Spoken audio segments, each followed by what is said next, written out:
but I also want to be able to rock parties because I like making people dance and I like to entertain. I'm not much of a talker on the mic, but I have been more vocal these days. But back then it was just strictly just keeping it with my hands and stuff. But being around All right. all of these people, they all contributed to where I'm at now. I mean, there's a lot to mention, but that is my humble beginnings. My parents, the house parties, the Lava family, the Morales family, my man DJ Vandal and DJ Enough.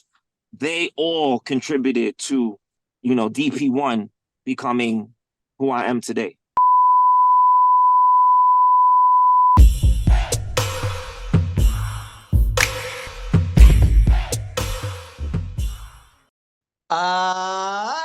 Yo, welcome to the show. Welcome to the show. So for all those crazy people out there who never heard of your boy, who ain't tapped in, they don't know what's going on.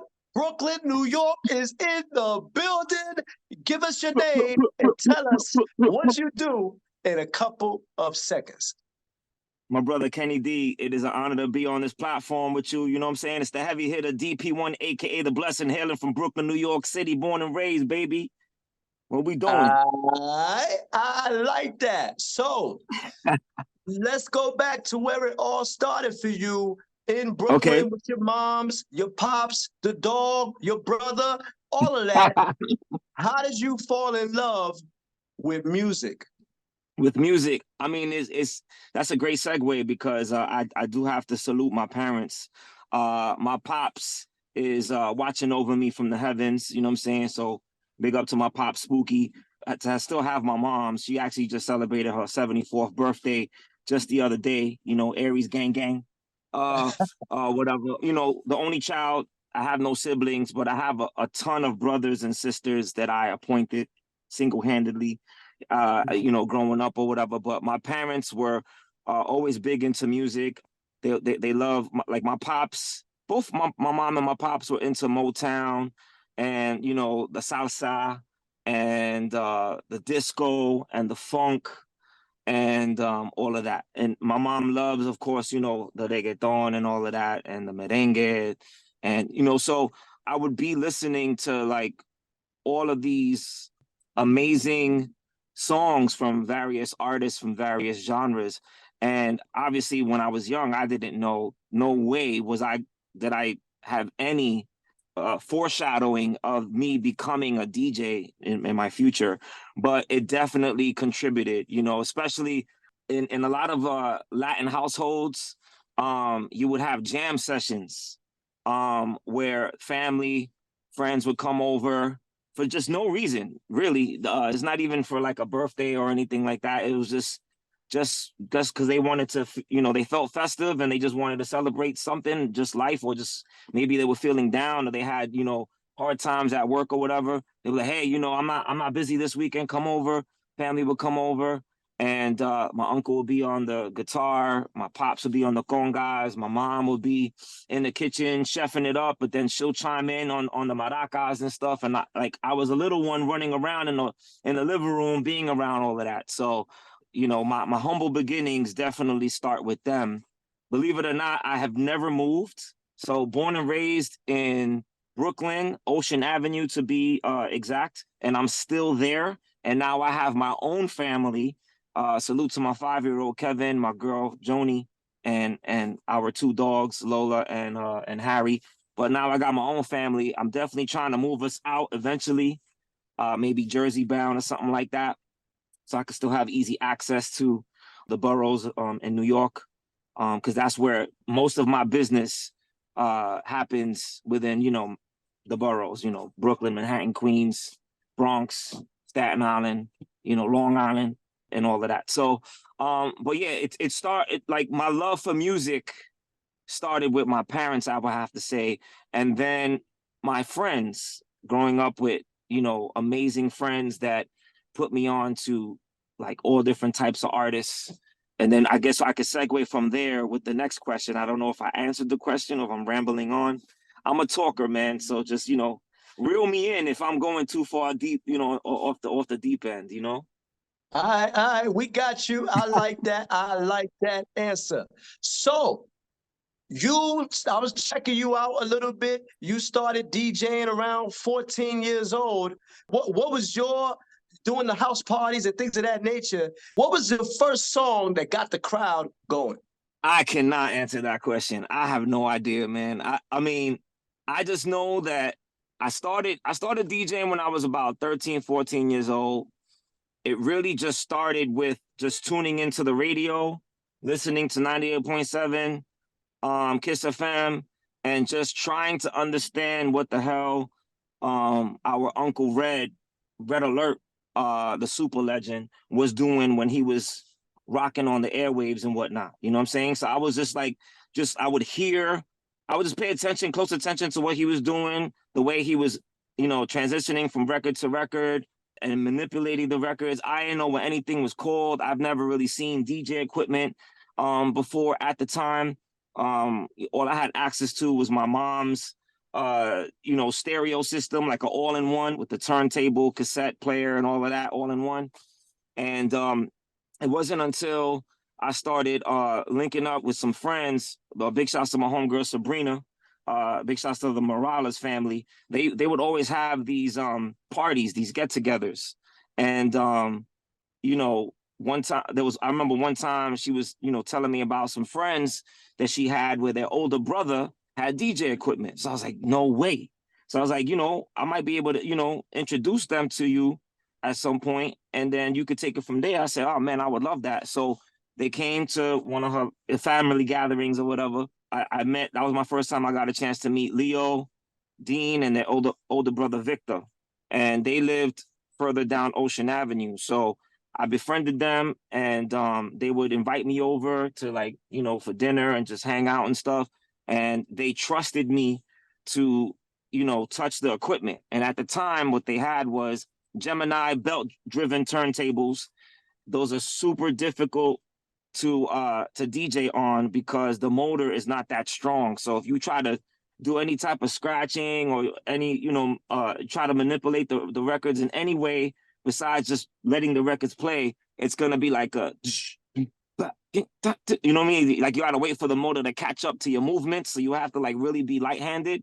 So it was very difficult for me to try to learn any type of scratching on their system. It was mainly for blends and stuff. And they had a 4-channel Gemini mixer or whatever. So I would practice in their crib a lot. I would drive them crazy, but it was all love. They were very supportive. And then they would also have a ton of parties as well. Big shouts to their mom, Maria Alava. That's the Alava family. And she would love hosting parties in her apartment. They lived on the first floor. We would literally be rocking till 5, 6 in the morning, and everybody would just sleep over. You know what I'm saying? Whoever had a long trip, it was a long destination for them to go home, she didn't want that. She didn't want for anyone to take the risk of driving or going on the home super late on the train or whatever. And then they're we're all twisted and everything. So she'd be like, yo, just crash in the room, wherever you can find a spot. I'll give you a blanket, I'll give you a pillow, and then I'll make everybody breakfast in the morning. I was like, yo, this is super dope. So that was my humble beginnings, as far as the DJing. And then I ended up getting cool. My man, Danny Santiago, DJ Vandal, he was advanced because he was just, he was really into his practicing and stuff. He had a pair of Technique turntables, the direct drive joints, which is the ones you want. And he was shredding shit. So I was just like, oh my God. So me and one of my best friends, Blowout, we would go over his crib and we would just study him, and we was just like, oh man, we gotta learn how to do those patterns that he's doing. And then, but I didn't have equipment, and neither did Blowout. So we would practice in his crib for a minute. And then come to find out, I had a DJ on the block. So I was just like, wait a minute, hold up. You know what I'm saying? So that happens to be Mr. Ephraim Lopez, my big bro, who is also known as the legendary, super iconic DJ Enough, CEO of the world famous Heavy Hitters, my crew. So we got super tight, and he would let me come upstairs, and that's the first time I actually seen somebody with DJ equipment, and he had the Technique direct drives and all of that. He had a 4-channel mixer. I think the brand was GLI or whatever. And that was the first time I ever was spending time with someone who was actually doing something with the art. Everybody else was kind of just doing it for the love. They had day jobs. They would come home. They would practice and train and do parties here and there. But he was actually in the industry, you know, filling in for Red Alert on 98.7 Kiss FM whenever Red Alert needed to go out of town or whatever, rocking all the clubs, putting out mixtapes with Tape Kings. So I saw that process as he was recording live onto a DAC, which is like a small cassette or whatever, and then hit like a ton of record labels, shipping and mailing, you know, promo and test pressings of shit that wasn't even coming out for a while, sent to his crib, all of that. And then I remember he sat me down in his living room and he put on a VHS tape. I hope you know what that is. But yeah, VHS tape into the VCR player. And he put me on to the DMC, which is these world DJ competitions and stuff. And that's when my head was spinning. Like I already was exposed to the scratching, right, from Vandal and from listening to Red Alert on the radio, and then now watching DJ Enough cutting it up in his bedroom and whatnot. But then I saw the next level of like intricate technical skill, right? So salute to DJ Miz and the creator of the funk, you know, of beat juggling, you know, Mr. Steve D, the cut technician, X-Men, executioners, all of that. You know, Grandmaster Rock Raider, may he continue to rest in rhythm. You know, all the X, you know, the Invisible Scratch Pickles and the Beat Junkies and the Fifth Platoon and the Allies, and the list goes on and on. But I was just like, whoa, whatever that is, whatever style of DJing that is, I want to learn how to do that. But I also want to be able to rock parties because I like making people dance and I like to entertain. I'm not much of a talker on the mic, but I have been more vocal these days. But back then it was just strictly just keeping it with my hands and stuff. But being around all of these people, they all contributed to where I'm at now. I mean, there's a lot to mention, but that is my humble beginnings. My parents, the house parties, the Lava family, the Morales family, my man DJ Vandal and DJ Enough. They all contributed to, you know, DP1 becoming who I am today. All right. I like that. I like that. I like that. All right. Yo, if y'all just joining us, we're live on the P.I.M.P Game Podcast, and we're here with the one and only DJ DP. One, Salute, right here on the salute, P.I.M.P Game Podcast. So, yes, sir. Let me ask you this. In terms of the name, DJ DP1, I like that. I'm feeling that. It's catchy. It's all of that in a bag of chips. Thank you. How did you come up with the name DJ DP1? I came up in a time where, you know, there was like something ski, something one, you know, something like that. So my real name is Daniel. My last name is Pinheiro. And, you know, Daniel is a very common name. And DJ Daniel doesn't sound fresh at all. You know what I'm saying? So being that my name is so common, people were just calling me by my initials. They were like, yo, DP, you know? And then, I don't know, like as far as the one, well, when I first started, when I added the one, it was hyphen numerical one. But I didn't really like the way it looked. You know, I love graph, I love graffiti. I'm not much of a graph writer, but I do like to take my crack at it from time to time. And when I was writing it, I didn't really like the way it looked. It wasn't really flowing for me. So, and then also I was getting people calling me, asking to speak to DPI. And I was like, you got to be kidding me. That's a numerical one. So I was like, all right, I'm not feeling that. So I just changed it to ONE. And then I started like, you know, working on my hand style and stuff and doing little throw ups and stuff. And I was like, oh, that shit looks kind of fresh. So I was like, you know what? Let me just rock with that. So, you know, it wasn't really like rocket science or nothing. It was just like, it was just something that flowed, and, you know, people were able to differentiate me between any other Daniel in the room. So they'll be like, yo, DP, you know? So it went from like, yo, D, and then anyone's name with a D was turning around. It's like, yo, DP. It's like, oh, okay. And then it just stuck. So that now people, and it's easier to remember, right? So people are like, yo, DP. I'm like, yo, what's up? You know, and then I just added the one, and then that was it. And then as far as the blessing, I came up with that because and anytime I would meet somebody and greet somebody, or whenever we would, close up the conversation and we're ready to sign off or I'm ready to walk off, I would always say peace and blessings. And a lot of people remember that and they'd be like, oh, Mr. Peace and Blessings. So I was just like, all right. But more so, it was like whenever I would rock a party or an event, whether it's a b-boy battle, some underground shit, some mainstream pop club or corporate situation, whatever, there was random people that come up to me and be like, yo, you just blessed me tonight. You just blessed my ears tonight. Oh man, I needed that blessing. And I'm like, oh shit, I kind of like that. So I just tied that in. So now it's just the heavy hitter DP1, aka the blessing. I like that. And I like that. a lot of times whenever I'm DJing live, I don't even play the DP1 drop. I just use the blessing, So in between transitions, you just hear the blessing. You know what I mean? I like that. I like that. Okay. Yeah, man. Okay. I like that. I like that. So you also have a record label, Homeschool Records, with your record label that I read in your bio. What's up with that? Is that still going on? Are you still signing artists with your record label? Well, what's going on with the record label? No. So the Homeschool Records, that's John Legend's record label. I don't have a record label. So I used to DJ for Estelle. So in my bio, I don't know if it was read wrong or if there was any confusion, but I used to DJ for Estelle and she was on Homeschool Records.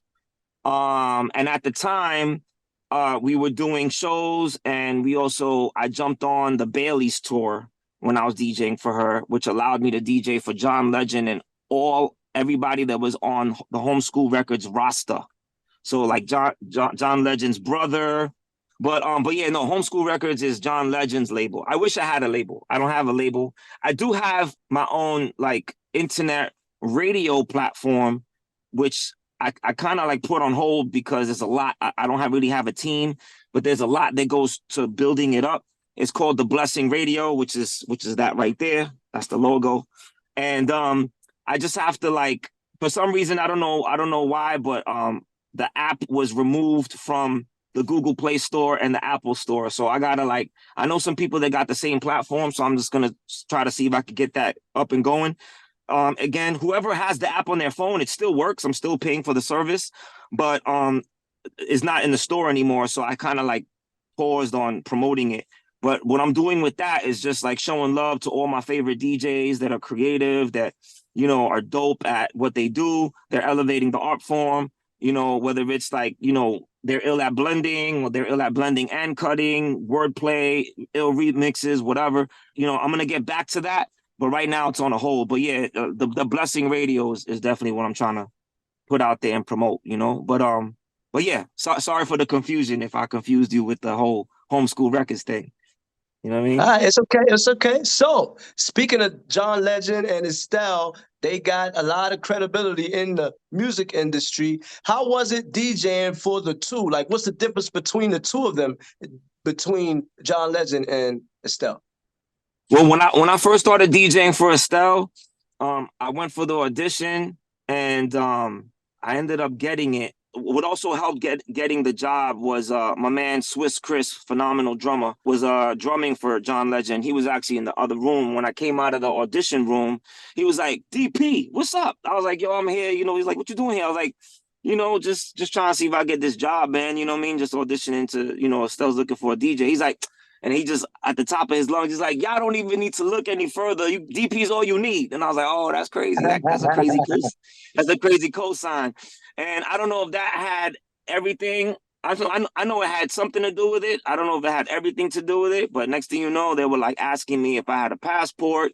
They were asking me if I had any priors and stuff like that. Can I travel? I said, nah, I'm clean. And I was like, all right, cool. And then, we started doing some shows or whatever. And then, which led to, again, when I was DJing for Estelle, American Boy didn't come out yet. She didn't have Kanye on the record yet. Kanye's mom was still alive at the time. Estelle and the band and myself, we were all, we were doing shows, and then we jumped on a John Legend tour that I think was put together by Bailey's and whatnot. And I think that was at the Hammerstein Ballroom. That's the only footage that I have salute to Swiss Chris. He hooked it up with the footage. And then unfortunately, you know, Kanye's mom had passed away, and then we ended up going overseas to Europe as like supporting artists for the Glow in the Dark tour, which was pretty crazy. You know, we was like, you know, one of the opening acts and whatnot, along with Consequence and a couple of other dope artists and stuff. Definitely exciting, but nerve-wracking at the same time, because I'm like arenas and whatnot in front of like 30 to 50,000 people. You know what I mean? It's pretty crazy. But yeah, I mean, I love and I miss touring, but right now, because I got my 5-year-old, I'm not really trying to go overseas and do all of that right now unless the bag is serious. It gotta make sense for me to like disappear for a month or two. You know what I mean? I gotta come back with some serious paper. You know what I mean?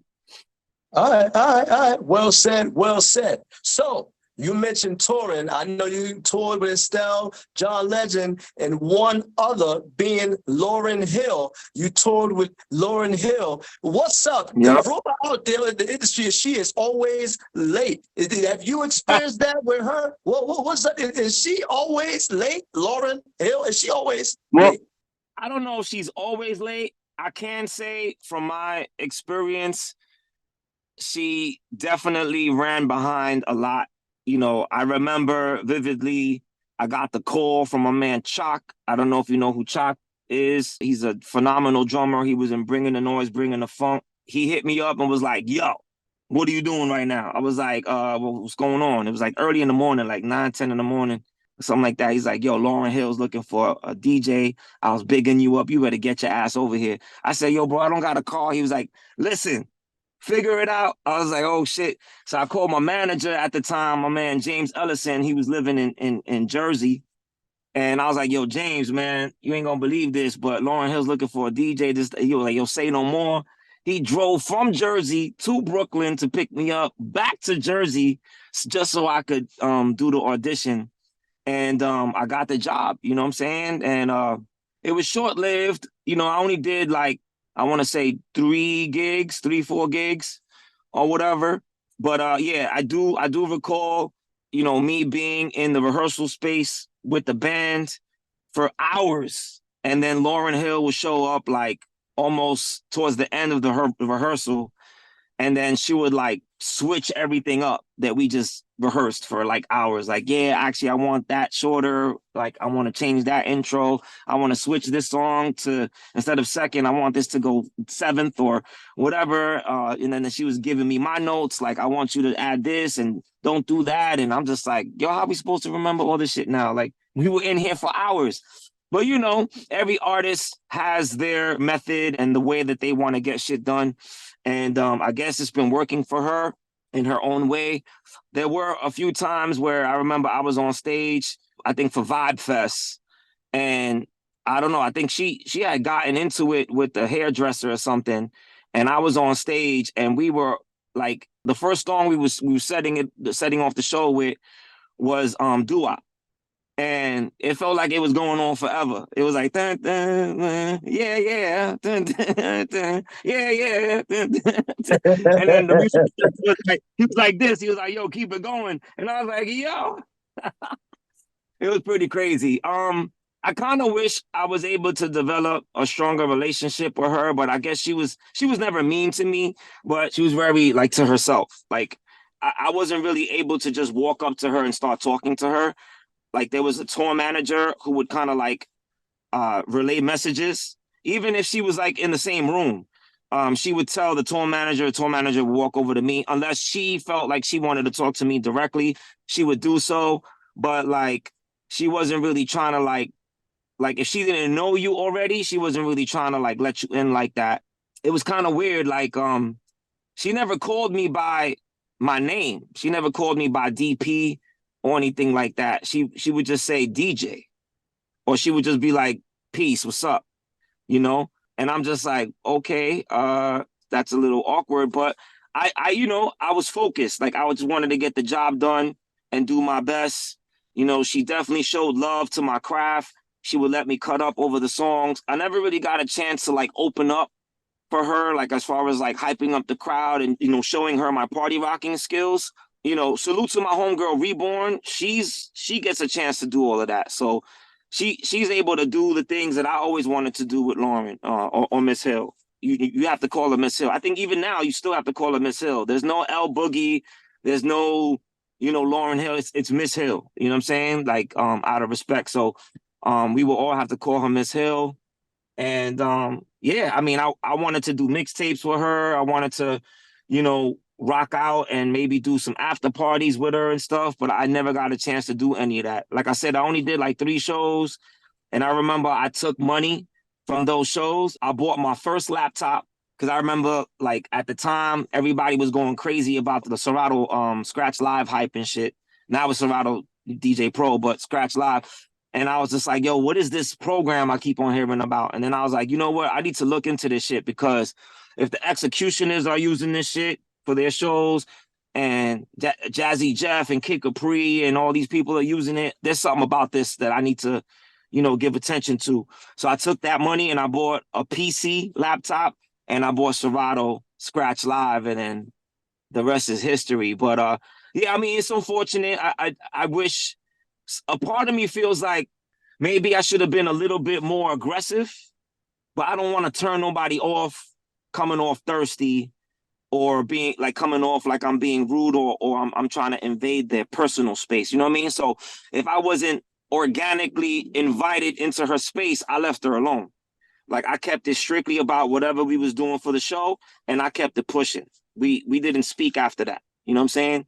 But yeah, man, Okay. I mean, I got, I had the honor of DJing for her, Immortal Technique, Rest in Rhythm, my brother, forever, Pumpkinhead, aka PH from Brooklyn Academy, making records, all of that. So yeah, man, I did a lot of cool shit. I'm grateful for it too, Yo, this your boy Kenny D. Hey, I didn't mean to interrupt your show, but I just want to take a quick minute, just to let you guys know, if you want to see more dope interviews like this one, make sure you go on YouTube and check out Pimp Game Podcast. All right? And don't forget about our website, pimpgamepodcast.com, to see all your latest Pimp Game episodes. All right? We got you. Man, I'm done talking. Back to the show.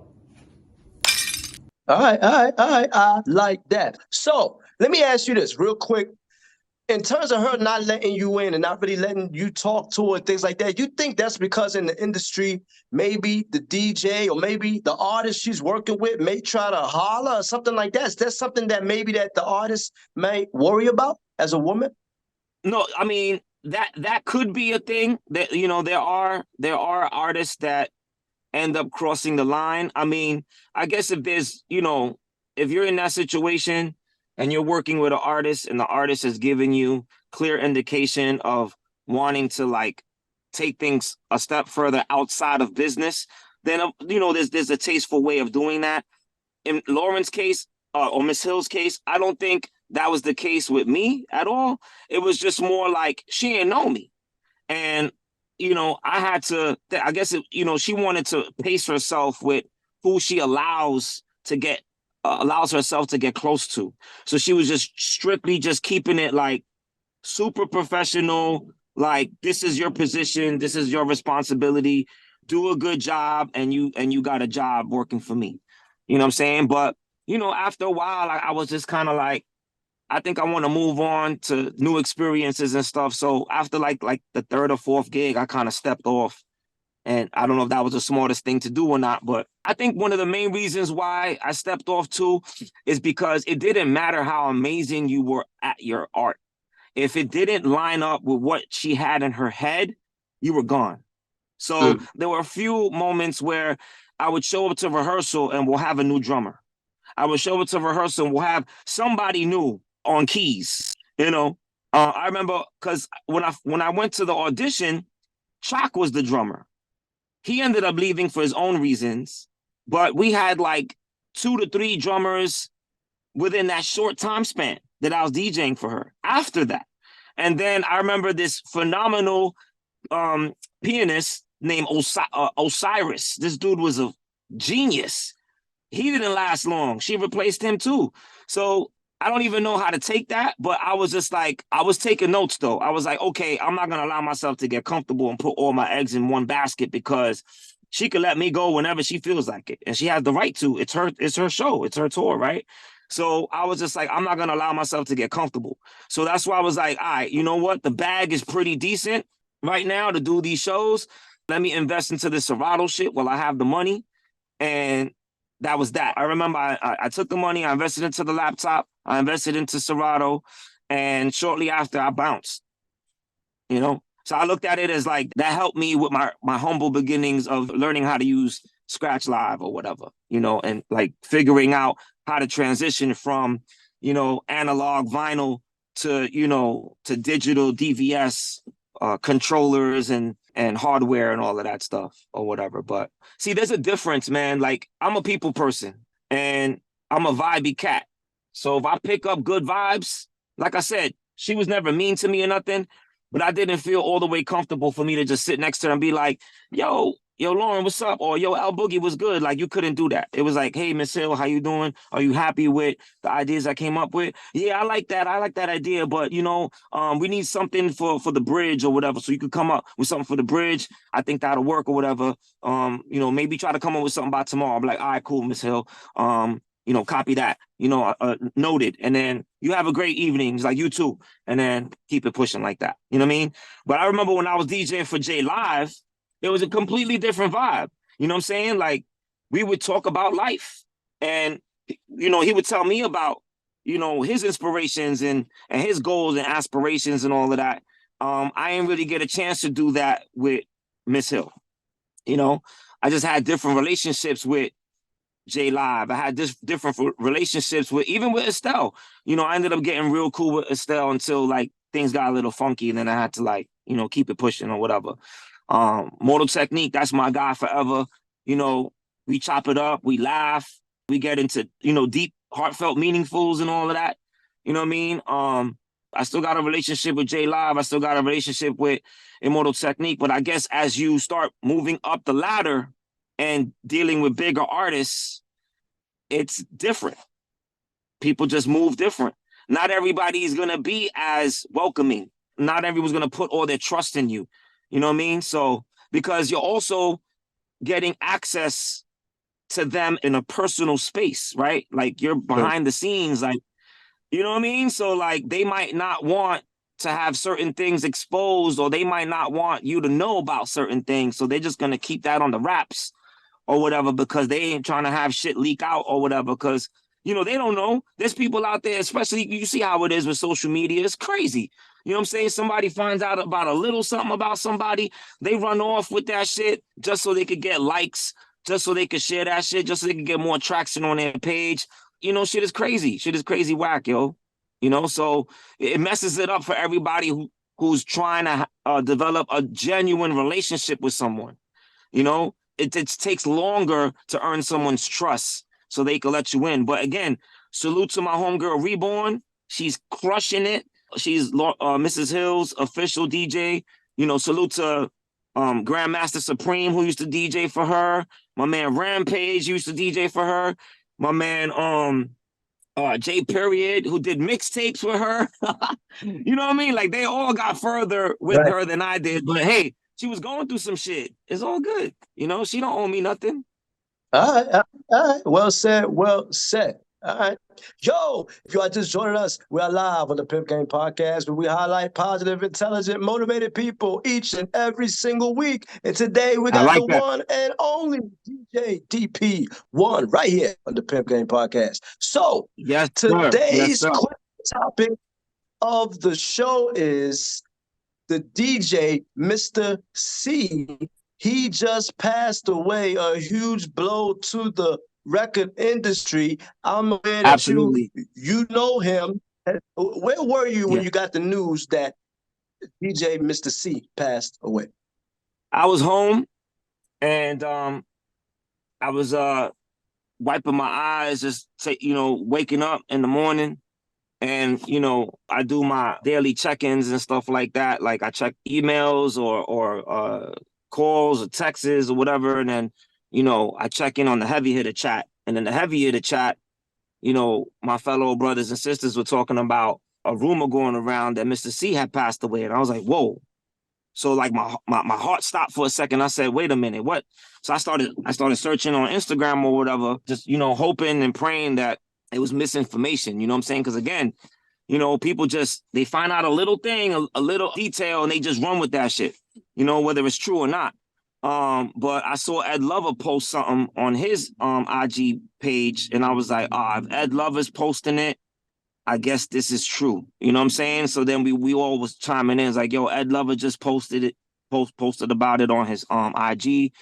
And then then I was just like, damn, I was just like, I was upset and I was sad because I ain't know, nobody really knew at the time what happened. It was like, yo, like from one day to the next, like what's going on or whatever. So, I immediately, I was already grateful for the times he looked out for me, but I immediately became even more grateful for, a super iconic legend like himself to be interested in developing any kind of relationship on any level with me.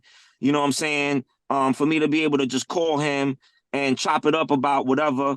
And I wanted to shed light on something so beautiful that Mr. C did for me, which he didn't have to do. And I thanked him so many times to the point where he was just like, yo, stop. You good. Just do your thing, DP. It's all good. So I remember I was inquiring about Rock the Bells Radio, right? I reached out a few of my channels and whatnot, and it just ended up not getting anywhere. Salute to my heavy hitter brother, Ron Mills. He blessed me with the email to reach out to Jay Hudson. I sent the email. Jay Hudson was super cool. He was like, oh, any friend of Ron Mills is a friend of mine. I'll keep you in mind when an opportunity opens up. I'll also let Z-Trip know, who's in charge of saying who could rock, who can't. He's in charge of I guess the, what do you call that? Mix show director or whatever.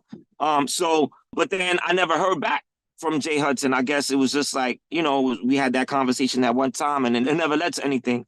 So, I was just going to give up on it, but I was like, nah, you know what? Let me holler at Mr. C, because he got the Set It Off radio show on Rock the Bells Radio. I was like, he would know and he would be able to school me and give me, drop gems and let me know how I should move accordingly to potentially, lock in a situation on that channel. I was like, I could thrive on that channel. And then, so I reached out to him and he was just like, yo, I'm gonna help you with this situation. And I didn't know what he meant by that, right?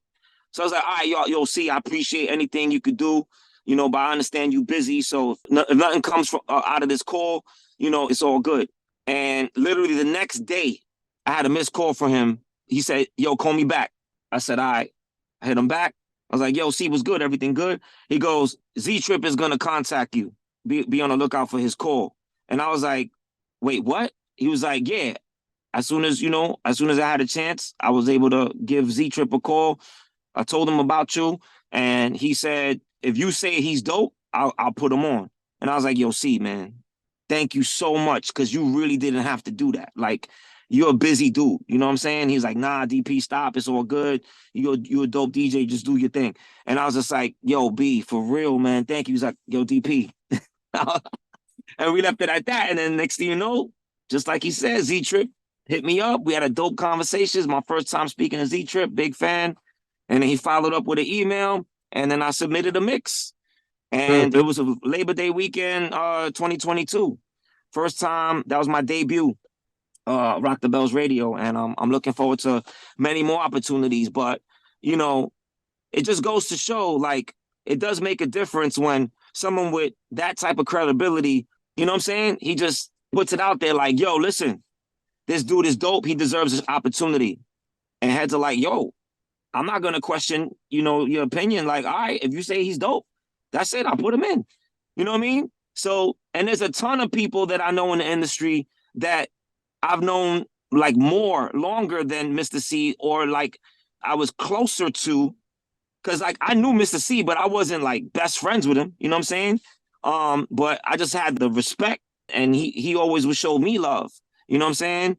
And I'm just like, man, like there's people that I've known for forever and a day who are in positions to make things easier for a brother, and still to this day, they wouldn't push that button for me. They wouldn't pick up that phone call for me.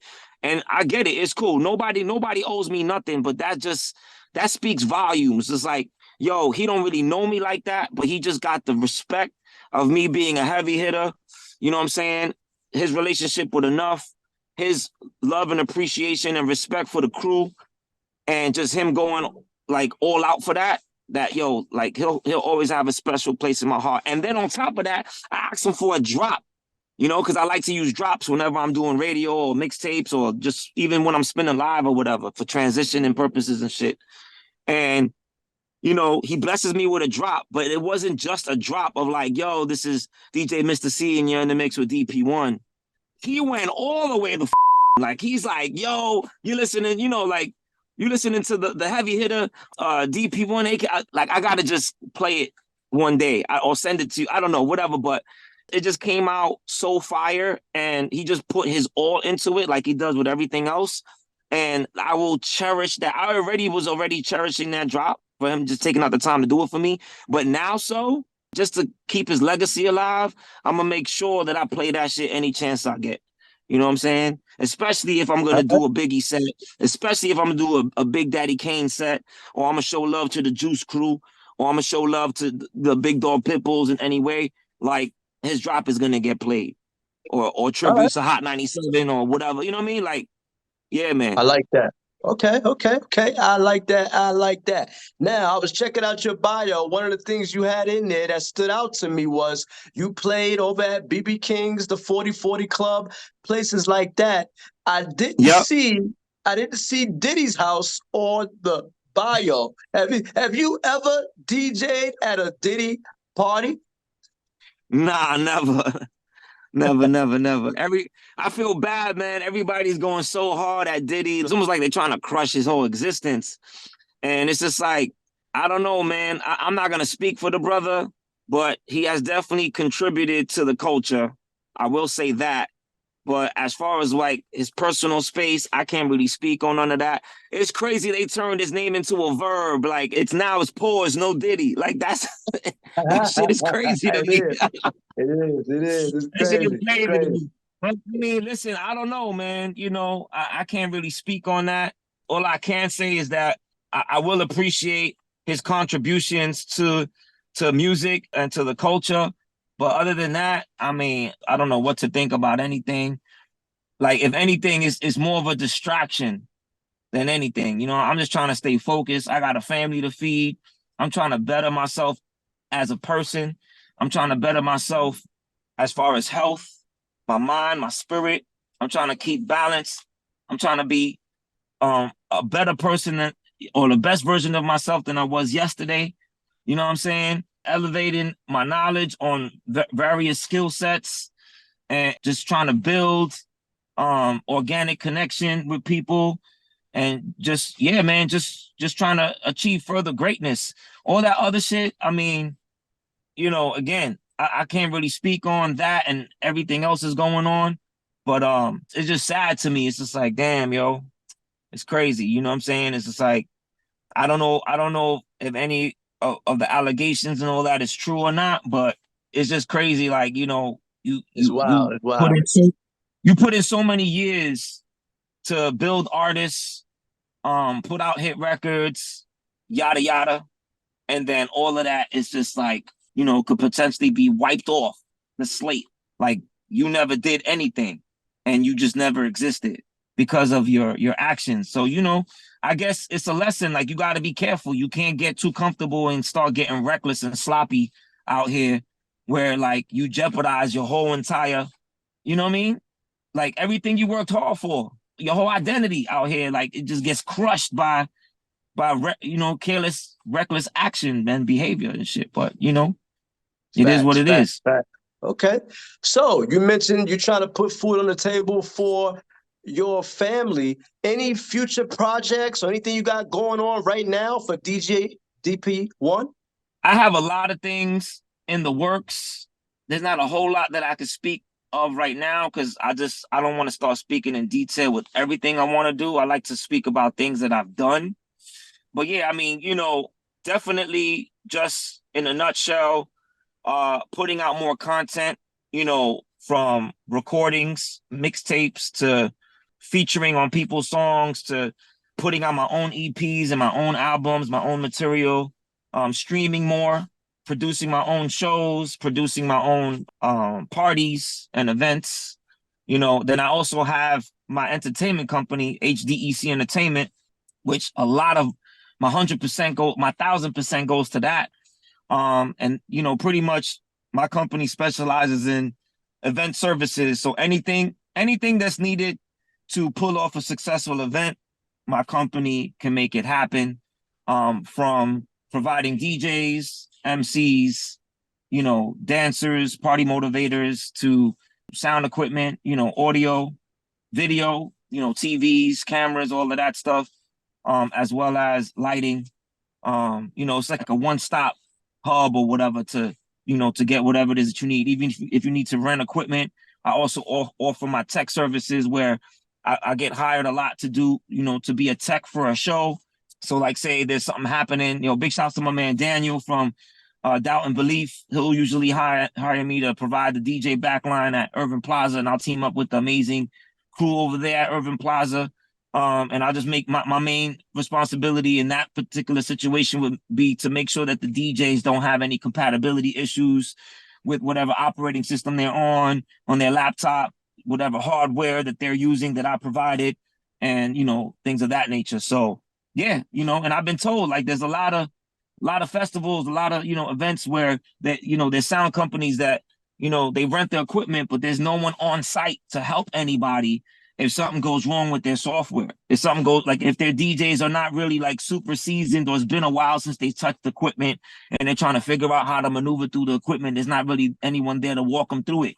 So I kind of like created a lane for myself with that. Like, yo, not only can you rent the equipment from me, but I will be there presently to set it up and walk you through it and make sure everybody has a smooth show from beginning to end. It's like, oh shit, all right, cool. So yeah, that's what I'm doing with that. Big up to my right hand man, the heavy hitter Haitian Pat. When it comes down to HDEC or anything I'm doing is DP1. That brother holds me down. He's been there from day one. Since we started the crew in 99, heavy hitters started in 99, and he always was by enough side, and I could say the same for myself. You know what I'm saying? So that brother's a special brother to me. Big ups to him. You know what I'm saying? And I guess I'll save the other big ups for when we wrap up the interview. You know what I mean? Right. Okay. All right. So for that young boy out there wants to be the next DJ DP1, or that young girl out there wants to be the next DJ DP1, what would you say to them if they want to get into the industry as a DJ? I would say, and thank you for the compliment, but I would first say, you can get inspired by what someone else is doing, but try not to be a replica, because we already have that person. Whether it's a DP1, whether it's a Big Ben, a Big Jeff, Enough, Carmelo, Technician, the DJ, Kid Capri, Jazzy Jeff, Spin One, Rob Lowe, Cheeky Star. We have all of those already. So, Boogie Blind, DJ Flawless, Shuji, Blowout, G.I. Joe, Explore, the list goes on and on, Willie Cruz. Like, we have all of those already. So we don't need another one. You can do it similar to these individuals and get inspired the way they do it. Like, for instance, like with HDEC Entertainment, I'm heavily inspired by my brother DJ Willie Cruz, who has his company, which I'm also a part of, Studio 1R DJs, right? Big shouts to my man Sherrod and DJ Juicy. They have DJ USA. We offer the same services. We don't do it the same, though. There's a certain approach that you got to take with certain executing certain services. But like when it comes down to just even DJing, none of us DJ alike, and so that's a problem that I have with any artist being active in any particular art form. You want to use the inspiration and the motivation that you're getting from what you heard or what you saw, and then you can also mimic it a little bit, but you don't want to be an exact replica of that person. So my advice to anyone that's getting into DJing And, you know, with that said, DJing is an art form, as you know. The turntables or whatever hardware you're using is your instrument. So it kind of doesn't really matter when you get into it. You can get into it as late as 50, 60, 70 years old if you want. You could even DJ in your 60s and your 70s and your 80s. There's people out there that are doing exactly that. You know what I'm saying? Look at Uncle Red Alert. You know what I'm saying? Look at Tone Crush from the Crow Crush Brothers, Grandmaster Caz. You know what I'm saying? My man Rock and Rob. You know what I'm saying? These are all super legends. You know what I'm saying? Chuck City. You know, these are all super legends and whatnot. You know, there's no really age limit to when you can start or when you should end with the art form. But I will say, just it's all about practice. It's all about taking the shit serious and putting in the time to practice. And no, there isn't an actual time frame of, well, I'm so good, I don't need to practice anymore. That doesn't exist. Because with any skill set, look at, you know, I mean, he continued to rest in the heavens and whatnot. Kobe Bryant, right? You know, he would wake up crazy early in the morning, 4 or 5 in the morning, just so he could like start his day, work out, and get in his drills as good as he was. You know what I'm saying? So it's just even like any of the great musicians, you know, from Miles Davis to Tito Puente, to Ray Barreto, to James Brown, to Prince, like they took their shit so serious that they always took the time to come up with new ideas and practice and make sure that they were like on point with their art, you know? And that's what I see a lot of people slacking on that. I see a lot of people getting comfortable with getting on the Japanese bullet train to success. You know what I'm saying? They don't want to put in the time to develop their craft and their skill set. You know, so I would say, you know, learn it all. Like when it comes down to DJing in the beginning, in the early days, I was strictly just turntables. But I was just like, yo, there's a lot of venues that don't have the space to have a turntable set up. So I got to open my mind and, you know, start learning how to rock on controllers, learning how to rock on CDJs, learning how to rock on 4-channel mixers, learning how to rock on knob mixers, learning how to rock on 2-channel mixers, you know, and all of the above. You know what I'm saying? Using vinyl, using Serato and all of that. And then also figuring out how to troubleshoot. Because a lot of DJs got equipment. They don't even know how to connect their shit or troubleshoot if something goes wrong. And you shouldn't even be DJing out in public if you don't know how to do these things. Because if something goes wrong, chances are ain't nobody going to be there to help you out. They're going to be like, aren't you the DJ? Like, I don't know why your mix is not working. You know what I'm saying? I don't know why your shit's not compatible. Like, you should have been the one calling the venue, like, what equipment do you have there? You know, so then you could do the knowledge and figure out, is it compatible with the operating system that you're rocking with? Or, you know, making sure that you're on point and not being lazy. If you're going to rock a vinyl set, make sure your needles are working. Make sure your headphones are working. Make sure you bring your slip mats. You know what I'm saying? There's a lot of lazy DJs that you're lucky if they even bring headphones. You're lucky if they even bring needles. They just show up. You're lucky if they even bring USB cords. They just show up with their laptop and their charger, like expecting for the venue to provide everything for them. I'm just like, yo, you're getting too comfortable, man. You know what I mean? So I would say study, like go out, like listen to the radio, listen to, you know, Twitch, DJs on Twitch, DJs on TikTok, on Facebook Live, all of that, whatever, Instagram Live, whatever. You know what I mean? Go to live shows and pay attention to what the DJs are playing, how the crowd reacts, you know, the transitions. You know, mic game is like, I'm more vocal now. I wasn't talking that much back then.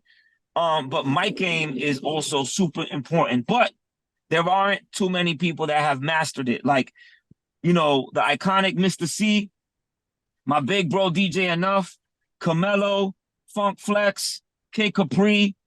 These are some of the greatest like party rockers that have mastered the mic skills. You know what I'm saying? Like, you know, they make it look easy, but it 100% is not easy. You know what I'm saying? Ace the Crowd Motivator is another one. I would say study it all. And I mean, the universe is immeasurable, right? So it's the same thing as your opportunities in life is immeasurable. There is no cap to it.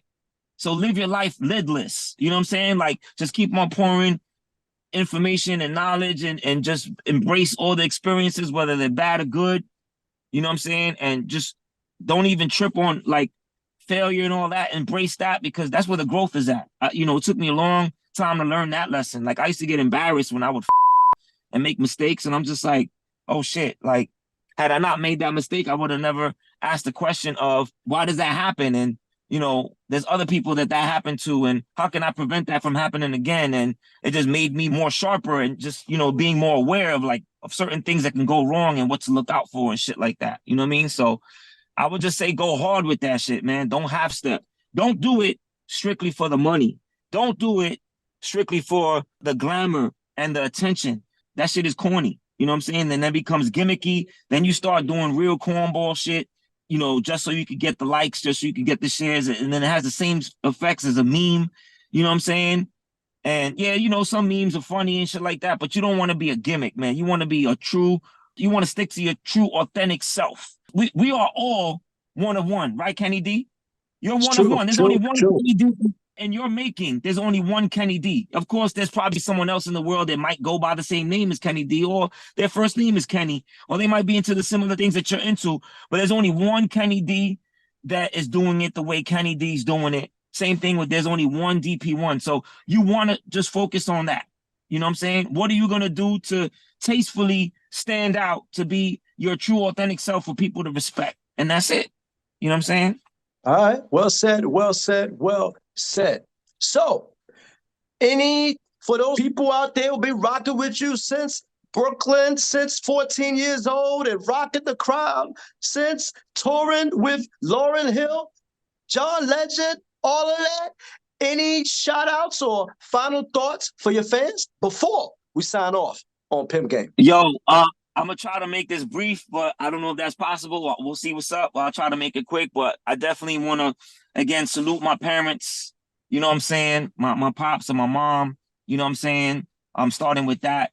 And then, of course, the Lava family, the Morales family, my man DJ Vandal, my Turntable Annihilus crew, Blowout, G.I. Joe, Explore, and of course, Chak Nasty, one of the original members of the crew. You know what I'm saying? My entire Heavy Hitter family, starting with, my big bro, DJ Enough. You know what I'm saying? May we continue to be guided and watched over by our brother, DJ Threat. Salutes to the Turntable Assassins. Salute to Studio One R DJs, my man, Willie Cruz, who pretty much gave me my foundation with private events. You know what I'm saying? To help me, develop skills where I can feed not only myself, but my family. So salute to him. Salute to the DJ USA crew. You know what I'm saying? DJ Sherrod, DJ Juicy. Sherrod is also my heavy hitter brother now. You know what I'm saying? And they keep me busy. You know what I'm saying? They've been taking me to a ton of places, from Mexico to India and all of that. You know what I mean? So salute to them. They keep me sharp. Salute to all the DJs that I'm inspired by, whether it's Boogie Blind or Shuji, may our brother DJ Spinbad continue to rest in rhythm. Slinky, JS1, the Allies, salute to my man Spectacular, X-Men Executioners, Invisible Scratch Pickles, 12-inch Assassins, 5th Platoon. I mean, the list goes on and on, man. My man Cheeky Star, he has his own company, Star Time Events. We shaking shit out here. You know what I mean? Of course, HDC Entertainment. But the list goes on and on. I mean, there's a lot of people I'm inspired by. Philip Ferrari, Flawless, Kid Capri. May we be watched over and guided by, Mr. C and all the other, greats that are up there that have transcended. If I forgot anybody, I apologize, but the love is there. You know what I mean? Of course, my man Big Jeff, Reg One, More Fire DJs, Tiny Tim. You know what I'm saying? I mean, I'm inspired by a lot of DJs for different reasons. There's DJs that inspire me to step up my technical shit, from juggling to cutting to trick mixing and all of that, like the Beat Junkies and all of that. You know what I mean? And then there's like the party rockers that, also incorporate technical skills, like, my man Big Ben and Fat Fingers and Boogie Blind and Shuji and them, Flawless and them, Then cats that kill shit on the radio. You know what I'm saying? My man, of course, Camelo, Marley Marl. I can't forget Marley Marl, Coco Chanel, DJ Finesse, DJ Riz. What? Yo, like any of these names I'm dropping, they have contributed so much to the scene. And they, in their own right, have been keeping shit fresh and original and organic. You know what I'm saying? Look up these names, man. These are important names that I'm dropping. Trust me when I tell you, man, like you're going to treat yourself. You know what I'm saying? Big up to my man, Nonstop. You know what I'm saying? Like from my heavy hitter brother, you know what I'm saying? Like big up to my man, Lonnie B. You know what I'm saying? Like look up these names, man. Trust me when I tell you. I mean, there's probably a ton of people that I'm forgetting. I apologize, but those are the ones that just get me hype anytime I hear them. You know what I mean? Like anytime I hear these brothers and sisters, you know what I mean? I go crazy. I go crazy, you know? But I do want to big up DJDP1.com. Of course, my brother G.I. Joe, DJGIJoe.com. My whole heavy hitter clique, Turntable Nihilist, The Blessing Radio, coming back soon. Big up to the Beat Miners. I forgot to mention Mr. Wall and Evil D, Legends, DJ Scribble. You know what I'm saying? Like, man, come on now. I love my life. I'm grateful, man. I'm surrounded by greatness. And I cannot end this interview without giving a super duper salute to my brother, DJ Damu, who pretty much put me in touch and in paths with y'all. You know what I'm saying? So salute to my brother, DJ Damu, hailing from North Carolina. That's an amazing brother. I got genuine love and respect for that brother. And yeah, man, we ended up developing a dope relationship ever since we crossed paths at the Black Veg Fest, which is a vegan festival put together by my man Omawale and his queen Nadia. You know, salute Mecha Godzilla. You know, but it's every year. I think they're gonna have me do it again this year. But I usually do the sound for that. It's free. Come out to that. It's in the summer, sometime in August. Sometime I definitely on my social media platforms. Oh, and with that, make sure you follow me at DJ DP O&E on all social media platforms. I'm gonna be streaming a whole lot and putting out a lot of content. And you know, and that's what it is. You know what I mean? Like I'm over here kicking it with you, my brother. Kenny D, I appreciate you, man. You know? I like that. I like that. So before we let you go, tell everybody who you chilling with. Listen, it's the heavy hitter DP1, aka the Blessing, hailing from Brooklyn, New York City, and I'm chilling with Kenny D on the P.I.M.P Game Podcast. Keep it locked. I like that. Before I let you go, I'd like to give a shout out to all my viewers out there, as well as my YouTube lovers. Make sure you like, comment, and subscribe to the channel. That's right. You're going to go on YouTube and go to P.I.M.P Game Podcast and subscribe. And make sure you turn those notifications on so when we upload videos, you are the first to get it. And last but not least, I'd like to thank the one and only DJ DP1 for blessing us with his presence on the show. All right? See you next time on P.I.M.P Game. You don't want to miss it. Holla.